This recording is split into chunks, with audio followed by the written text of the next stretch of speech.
tell everyone what happened at Drake's Spine. And I'm going to need Otto's help.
There's something about it.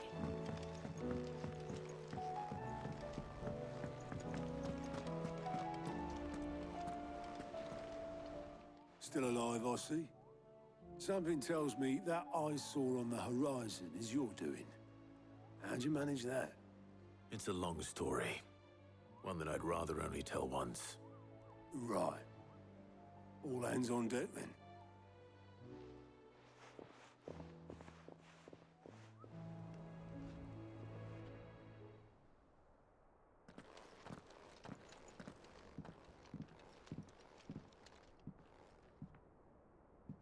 Is this everyone?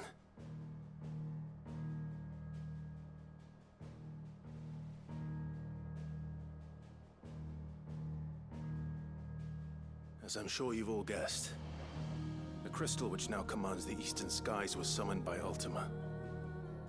He called it Origin. Though the significance of that name is as yet unclear. What does it matter what it's called? Its emergence tore Twinside asunder and wiped my homeland from the map.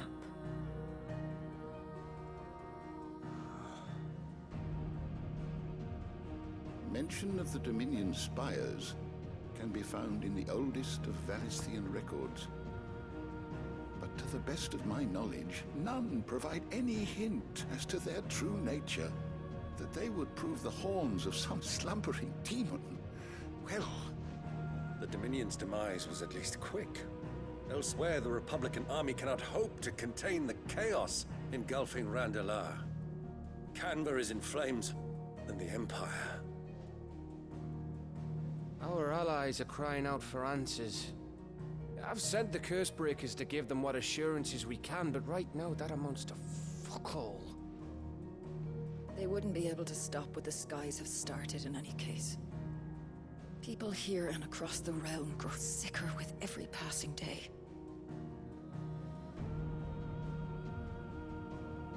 Could it be that this new Mother Crystal is like the others?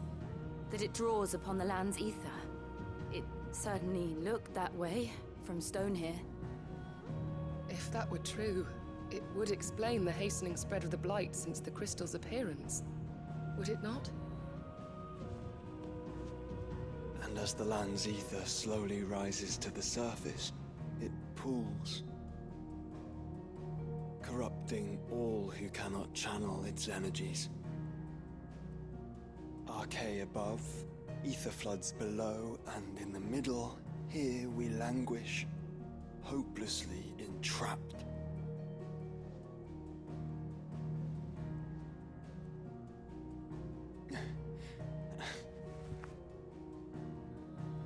It's all right. When we faced him at Stone here, Ultima told us his true power quickens in the halls of Origin. Needless to say, we cannot allow that to continue. If we are to stop him, we will have to find a way into the crystal. How are we gonna manage that then? It's up in the sky. And fast as she is, the Enterprise can't fly.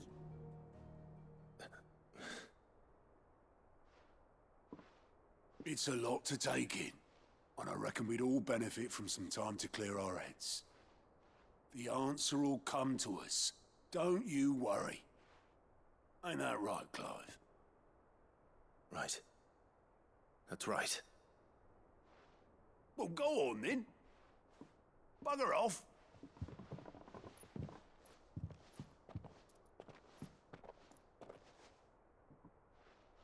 Same goes for you, Clive. You won't solve anything like this. Trust me. Go and get some fresh air, eh? Thank you.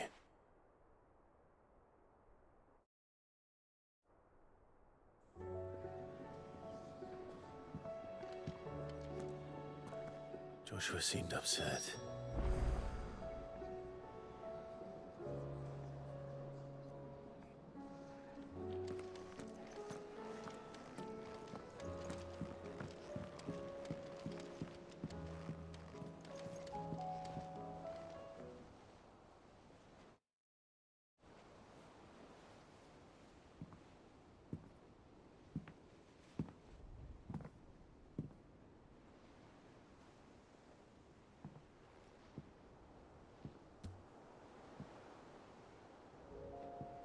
Ultima may have created us, but he doesn't make us who we are. Only we can do that. And if he would have us fight for our survival, so be it. It's what we've been doing all along. Much like Ultima himself, it would seem. His new world being naught but a means to survive. And so, we must contend to decide which of us shall inherit the land. Should Ultima prevail, it will mean death for us all. Of that, we can be certain. But even should he fail, what world awaits us? A withered, godless place, where our newfound freedom will most like prove a chain in itself. Well, that may be. But a chain can always be broken. As long as one has the will to break it. It won't be easy. It may take generations. Centuries of suffering. And that is, if everyone plays their part. But it will happen. And when it does, it will be on our terms. That is the world that awaits us. Indeed. And what better world could one wish for?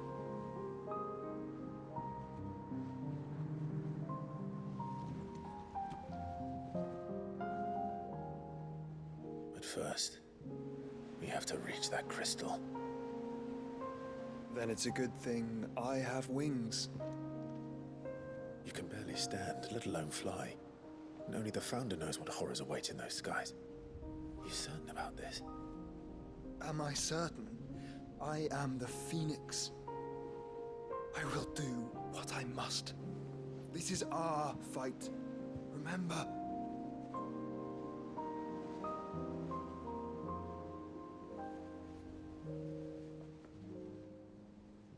All right. I yield.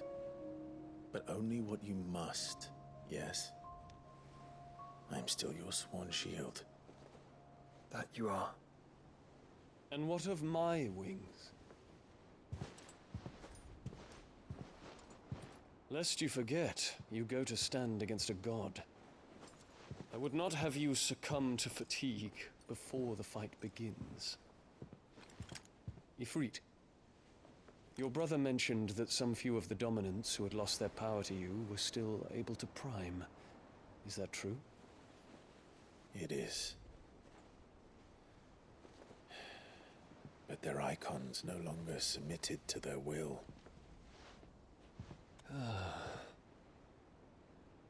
Then mine will have to be stronger. That you both might save your strength for the battle to come. You don't have to do this. If you do, there's a chance you might lose all you have left. And what have I but regret? My life ended in the Dominion. I fear death no more. Besides, I would have words with Ultima. He has much to answer for.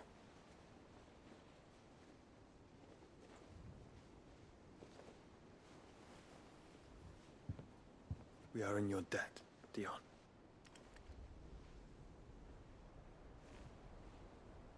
We can speak of debts when this is over.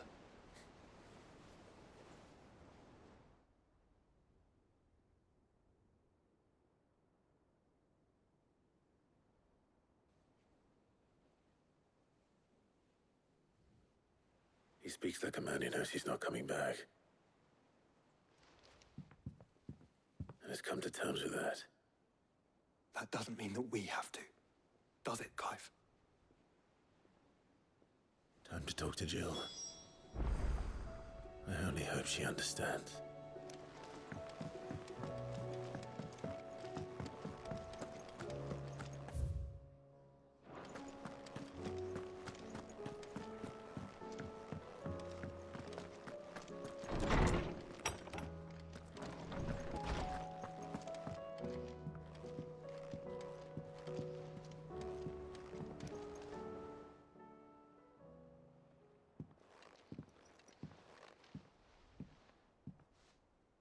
Come to wish on a star. That might not be such a bad idea. This is it, Jill. You know what I have to do. Why I have to do it. There's no turning back now. This is where our journey was leading us. Where it will end, for better or worse. I could pray to Metia for you. But you'll be all right, won't you, Clive? You always are. I did promise we'd watch the moon together. I'll be waiting.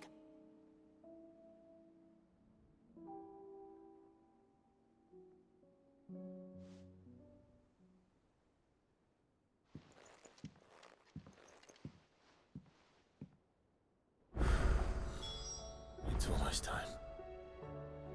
Better make sure I haven't forgotten anything.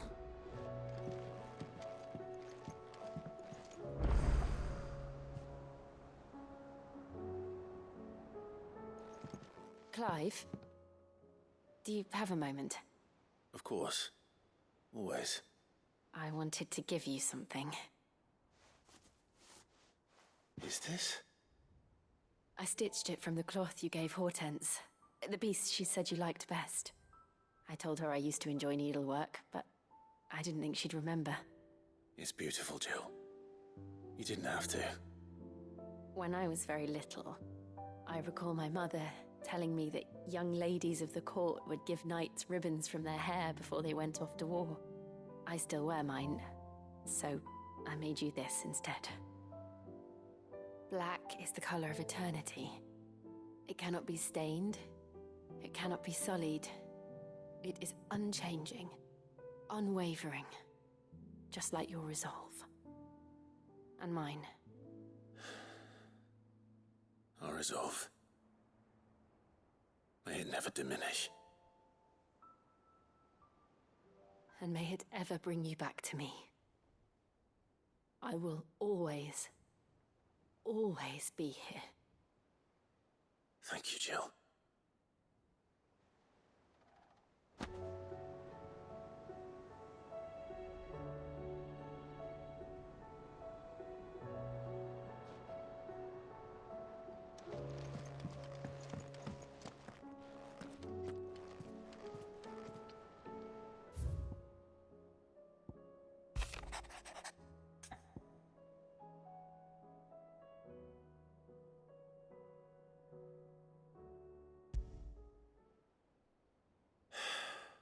What is it this time, Torgal?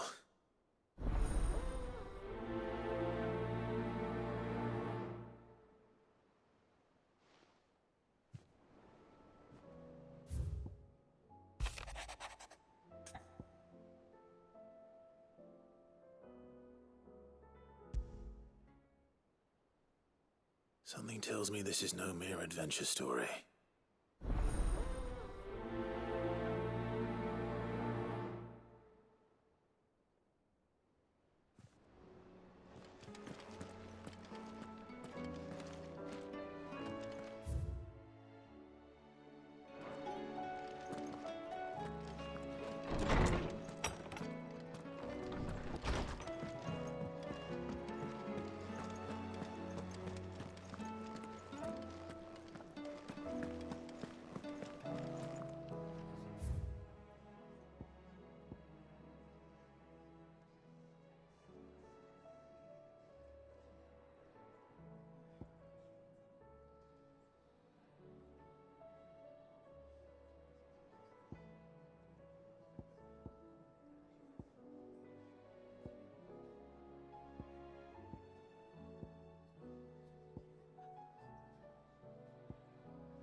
Say what you will, Lady Karen has seen her.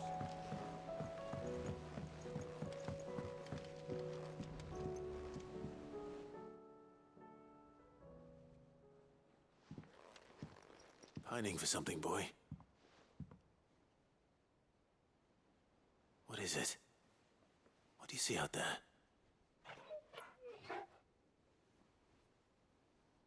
I never did ask where you got that anklet of yours. From Sid, that's why. On the day he brought him home. That long ago? And you're only thinking to ask this now? Sid saw that the pup had a habit of gnawing on his leg, since you ask. Clap that there iron on him to keep him from doing it. What was wrong, boy? I'll take like as not. Must have been hard on the poor whelp losing his loving masters at such a young age. Doubly hard in being a frost wolf, torn away from his icons and all. Sid would always tell him, you want that iron gone, you find what it is you're looking for. I reckon what he were looking for was you. I'm sorry, Torgal.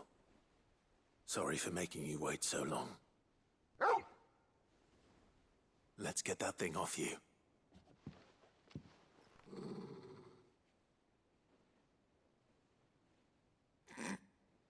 Doesn't sound like he wants it off. Indeed. You miss Sid as much as the rest of us, don't you?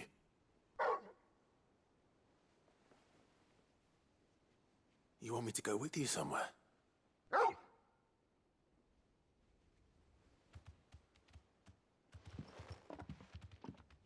Quick, aren't you? Glad you've been paying attention. Not nearly as much as you have, Lady Karen. Aye, good thing and all. It's not like Gav would have kept him in nuts and rubbed his belly these past 10 summers. Your kindness is appreciated. You've been a good friend to him. Only because he doesn't talk back like the rest of you. Go on now.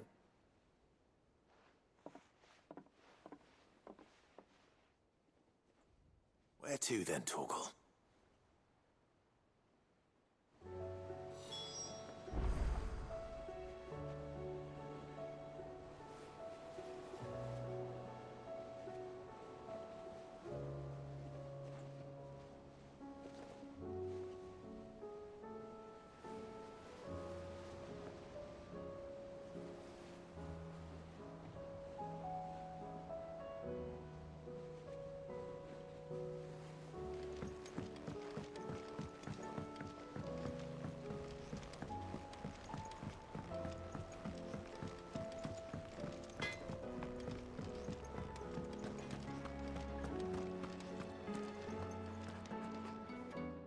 Torgal? Where are you taking me? I'm going to need a little bit more than that, boy. Do you have a better hint for me? Unless... you've already given me one. Back on the rear deck, you were looking west, toward Rosaria.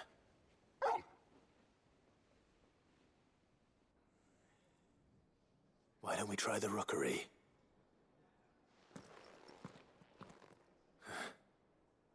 I haven't been to the island in almost 20 years. To Port Isolde, then. Fingers crossed the old mooring is still there.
It's still here. After all these years. Lots smaller than I remember. And you're a lot bigger. You might have to swim, boy.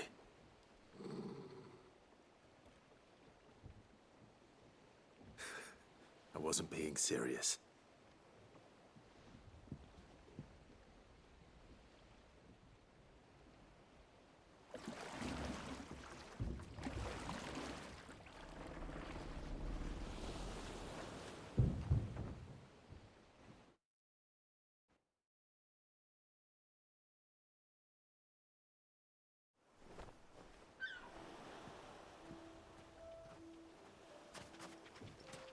This place hasn't changed at all. The rookery's right through those trees. Come on. Race you there? I bet I could still beat you.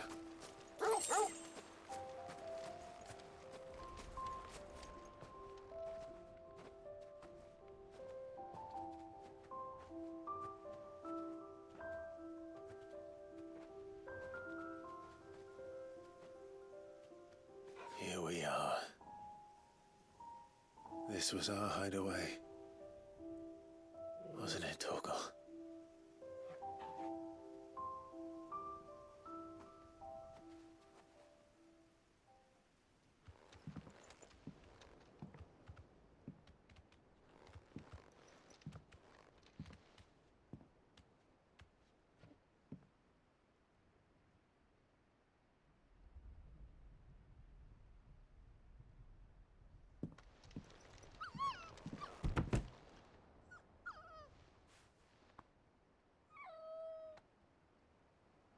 Coming here helped me to forget who I was.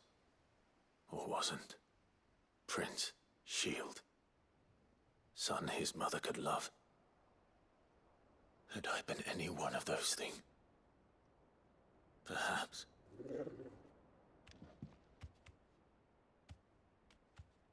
What is it, boy?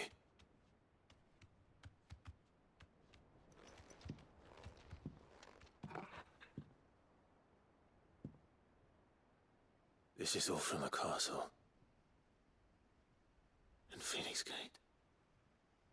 Did you bring these here?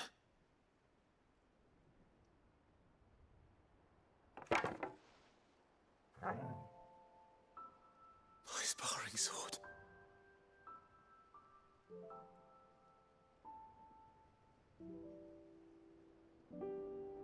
Well, well.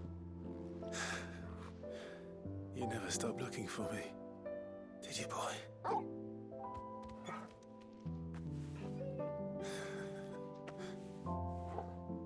you, Torgal. For never giving up. For never forgetting.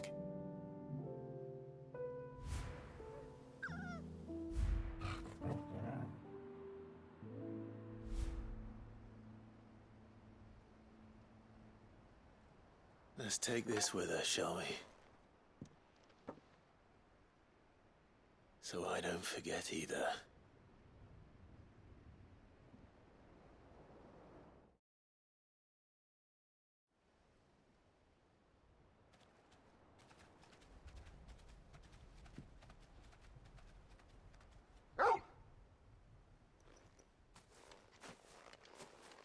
That's not the way back to the boat, Torgal. All right. I'm coming.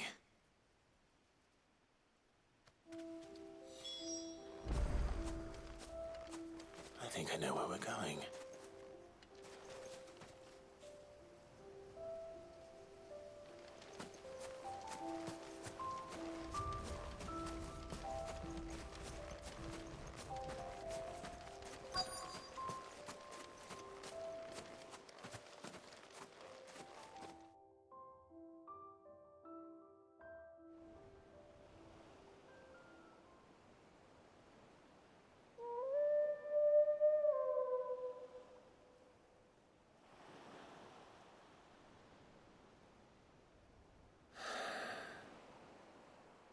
People always talk about the importance of putting the past behind you.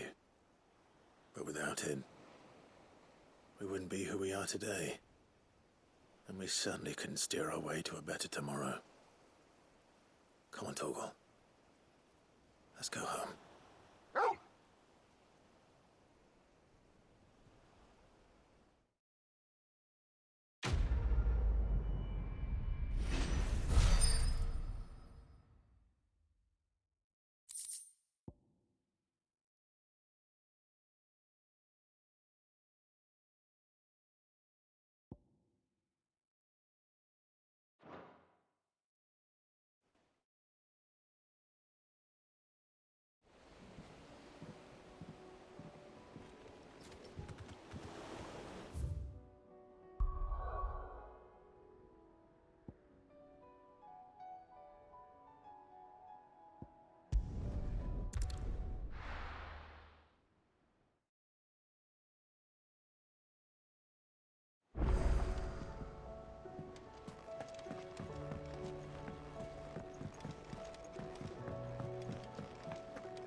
Vivian, I read your note, and I'd be happy to help you find the book you're looking for. Thank you, Clive. But tracking it down will not be easy. Are you sure? Please. You have always granted me your wisdom and insight whenever I asked. It's only right that I return the favor. Or at least attempt to. You are too kind. Alas, what I ask of you is rather more trying than delivering the odd lecture. I spoke with Harpocrates to see if he had any inkling as to where another copy might be found, but perhaps it is best that you hear the details from him. If you say so. Forgive me, Clive, for asking this of you. But this book, It set me on the path to becoming who I am today. Its importance cannot be overstated.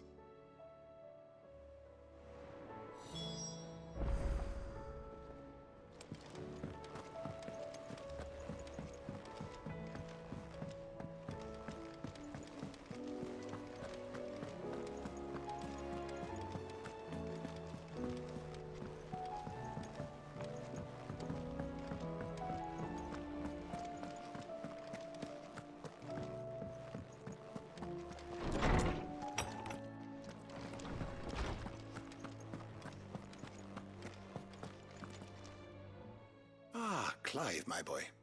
What a pleasure it is to see you. Harpocrates. There's something I need to ask you. I've been charged with locating a book called From a Distance. Then you seek a rare gem indeed. One whose name I had not thought to hear from your lips. You've been talking to Vivian. Right as always. But she didn't seem keen to tell me very much. I take it she didn't like what you had to say. And yet I gather it did naught to dissuade her. Clive, if the young professor has tasked you with obtaining a copy, I fear she asks the impossible. The executors would not allow it. The executors? Covetors of Secrets. A clandestine organization committed to the collection and intenebration of forbidden texts and technologies. One such text being the tome Vivian seeks, chronicling as it does the true history of the enslavement of bearers. A tale which could overturn the established order were it ever to become widely known. Or, so rumor has it. I've never actually read the thing, or even set eyes on it for that matter. How is it that I haven't heard of this organization? Why, secrecy is the Executor's watchword. They lurk in the shadows, emerging only to seize that which must be seized, be it books, inventions, or people, before disappearing again, leaving nary a trace. Which would explain why Vivian's copy was snatched from her grasp not long after she found it. By the hand of the Executors, yes. But what drives them? Self-interest or ideology? Fine question. Sadly, all that is known of the Executors can be recounted in a single breath. You may just as soon ask me of their origins, numbers, or the identities of their leaders. Any answer I give would be pure speculation. Then my hunt was doomed from the first. What was Vivian expecting? That I'd pluck it from thin air? Not from thin air, no. From ash. Rumors of the Executors are rife among the scholars of Storm, but rather less so across the Strait. I have a friend.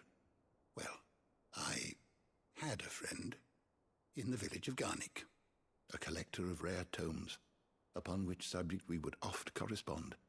Alas, I have heard naught from him since the skies fell dark.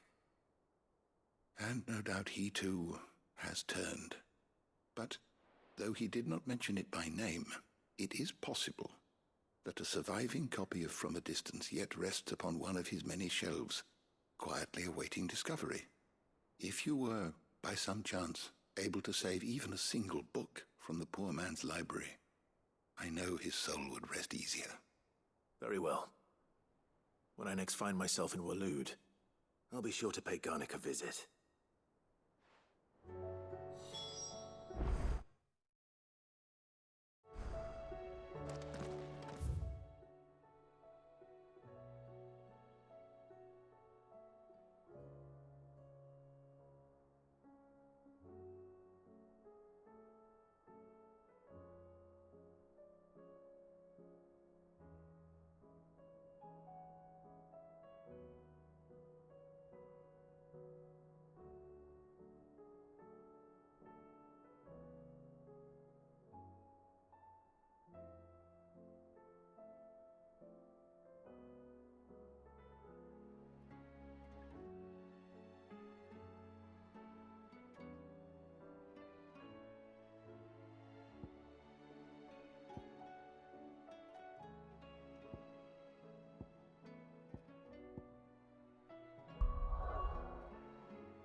Let's go.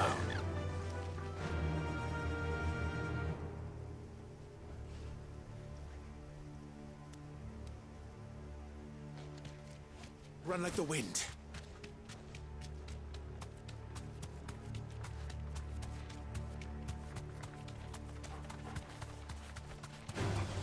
Don't get surrounded.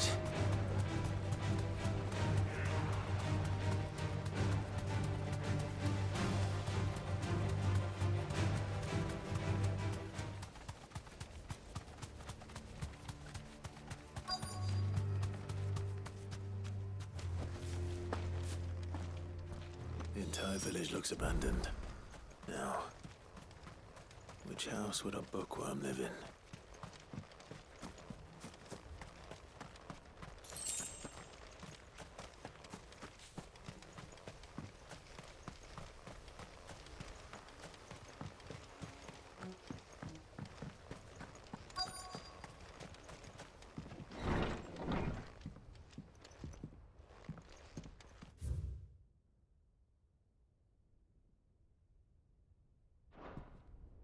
This is a Royal Army logbook. Did he take this from the local barracks?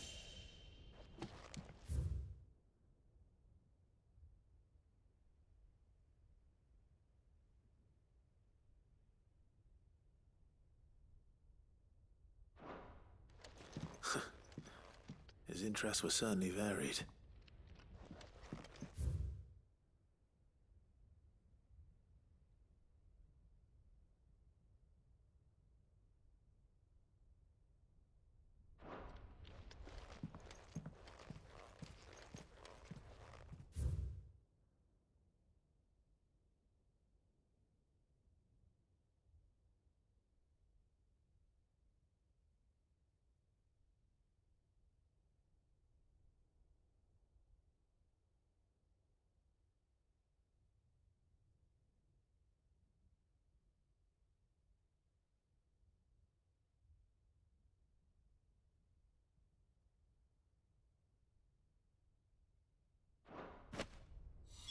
This is it.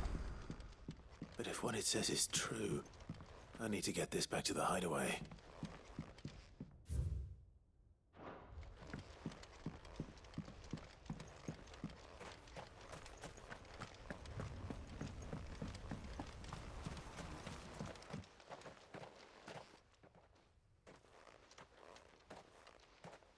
Leaving so soon, stranger? We've been watching you. From a distance, so to speak. Subtle. I know who you are. Then we need not waste time on introductions. Hand me the book. Leave it in our care and return to your life. Your care? Do you mean to burn it or bury it? That is not my decision to make. But by one means or another, its contents shall be removed from the common record. Then I'll have to politely refuse. I won't let you erase our history. Then we find ourselves at an impasse. Very well. The book can just as easily be pried from your dead hand.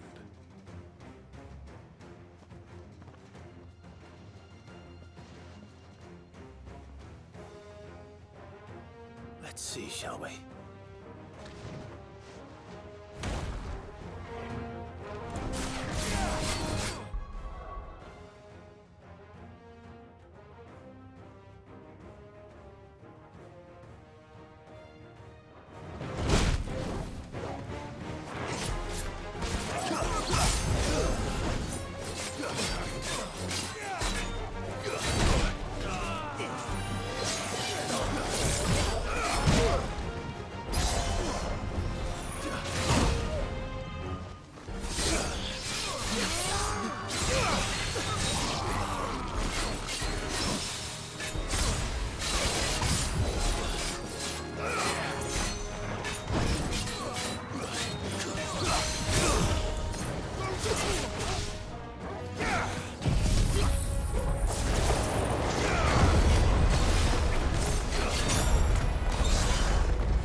Impressive.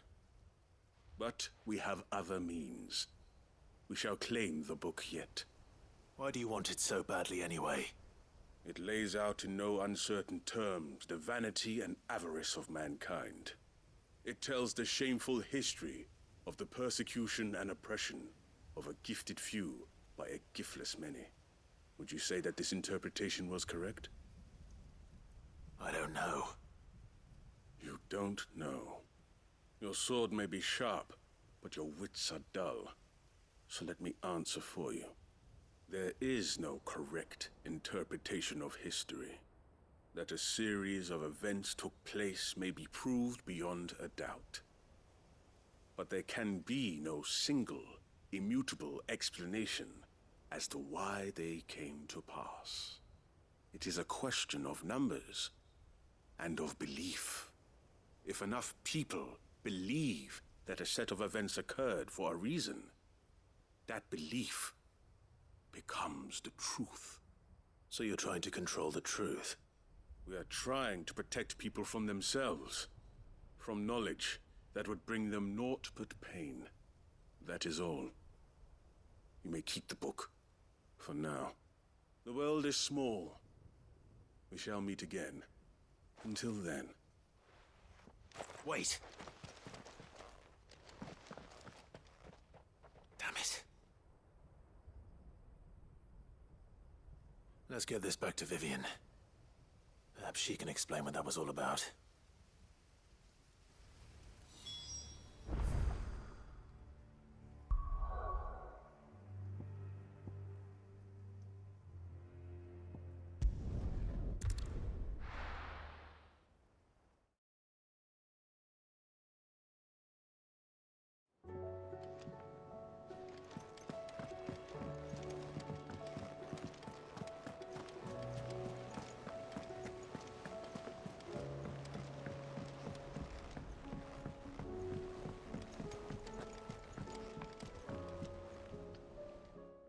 Vivian. I found it. The book you lost.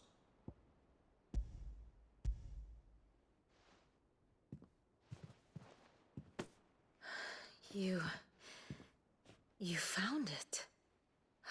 Thank you, Clive. Even though I asked this of you, I was not entirely sure it would be possible. I feared the executors had seized every copy. I met with one of these executors, and I convinced him to let me keep it. He told me something. That the truth is just a matter of collective belief. And that if enough people believe a lie, that lie becomes the truth. It does. But it also means that the truth is not immutable. That it can be changed. Provided that those who wish to change it can convince enough people that their perspective is the correct one. As the sad history of the Bearers proves. You said that the book inspired you to become a scholar. It did. Or its author, rather. She was a heretic, you see. A firebrand and a dissenter. A gallows stood ready for her in every corner of the realm. And by shunning society, or perhaps being shunned by it, she stumbled upon a truth so potent that an entire realm trembled at the prospect of its utterance. I, too, have always felt somehow set apart from the world of men. A stranger to my own species. She taught me that my solitude was not a curse, but a gift. And that, though my journey to the truth might be a lonely one, what I found at my destination would be more than worth the cost. Do you still feel that way? That you're not one of us? Honestly, I'm not entirely sure anymore. Since coming to the Hideaway, I find my thinking somewhat clouded. Perhaps the result of studying mankind from a rather closer perspective than I had intended. But the more I study, the more I find value in this perspective. In looking not from the outside, but from within.